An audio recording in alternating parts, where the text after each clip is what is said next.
Welcome back to 1834. Bourdonnais is winning 5 games to 3 and he only needs to win one more game to take this 4th match. Today's guest commentator is Baldrick. And we have some more genuine news from 1834. In March, 6 farm workers from Tolpuddle, Dorset in England who had formed a trade union were sentenced to transportation to Australia. A ghastly place indeed, but Baldrick wants to help, so he's updated his profile picture.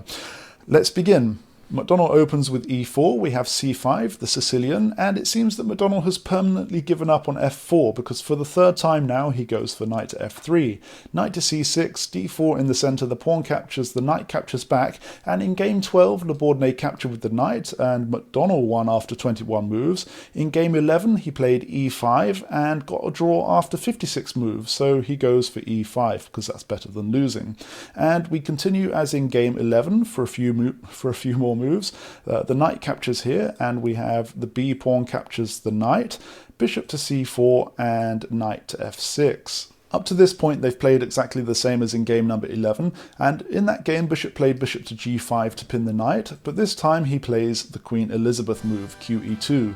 Bishop to e7, making space for castling, knight to c3, and indeed Bourdonnais does castle, and now McDonnell plays the bishop to g5 move. So what does Bourdonnais do? Well, he sets the horse amongst the pigeons by capturing the pawn in the centre, and this attacks the white bishop and the white knight, but it also reveals an attack on his own bishop, so McDonnell captures, the knight captures, and Baldrick suggests capturing the knight back with the pawn, but if you were to do this, it's not too good because after, for example, the queen captures the bishop, castles, then d5 is coming in the centre and these central pawns are looking very strong and the white pawns are looking quite ragged. So McDonnell doesn't capture the knight with the pawn here. In fact, capturing the queen with the bishop is fine, but instead he goes for queen captures the pawn in the centre. And we continue with rook to e8 lining up between the queen and the bishop and the king. So McDonnell castles to get his king out of the line of sight of this rook, and the queen captures the bishop and the white queen captures the black knight, and the game remains quite even. Bourdonnais continues by pushing his d-pawn to threaten the bishop, so the bishop moves back and the queen advances. The rook comes across to line up behind the queen, but Bourdonnais doesn't mind, he just calmly develops his bishop. And now his rooks are nicely connected, so that's good. We have queen to d4, and Bourdonnais pushes his c-pawn to chase away the queen, and the queen does indeed run away all the way across to h4, but now it's providing a double attack upon the h7 pawn. But unsurprisingly, Bourdonnais spots this and blocks with his g-pawn. We have c3 from McDonnell, trying to gain some more presence in the centre, and bishop to c6, maybe trying to eye up the king side here through the pawn. A good plan for McDonnell here might be to defend his 7th rank with his rook, because should this pawn be pushed, the bishop can now retreat to c2 without danger of the rook coming into the 7th rank, or even go to e2 and be defended. And from this point you might want to double up the rooks behind the queen here. But we are in fact 18 moves into this game and McDonnell still hasn't pushed his f-pawn, and we know that Mad Mac loves to push his f-pawn. So indeed Mad Mac pushes his f-pawn.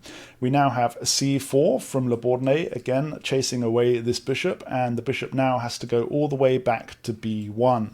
Baldrick approves, but perhaps bringing it to c2 to obstruct access to the pawns should the rook come in would have been better, and indeed Bourdonnais brings his rook in all the way down to e2.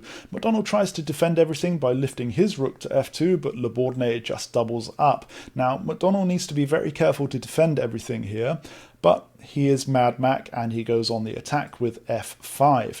Now Bourdonnais could just pin the rook here and cause a lot of trouble for McDonnell, but instead he decides to move the queen the other way to e5 and get all of his ducks nicely in a row.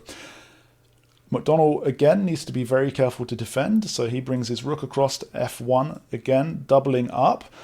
Should this pawn now move out of the way, he might be able to generate an attack on Bourdonnais' f-pawn.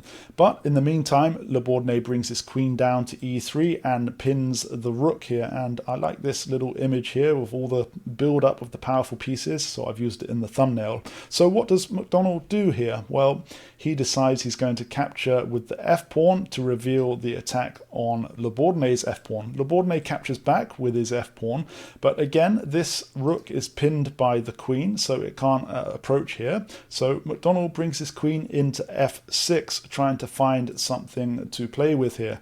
Now, both players have their rooks and their queens lined up on each other's respective king side.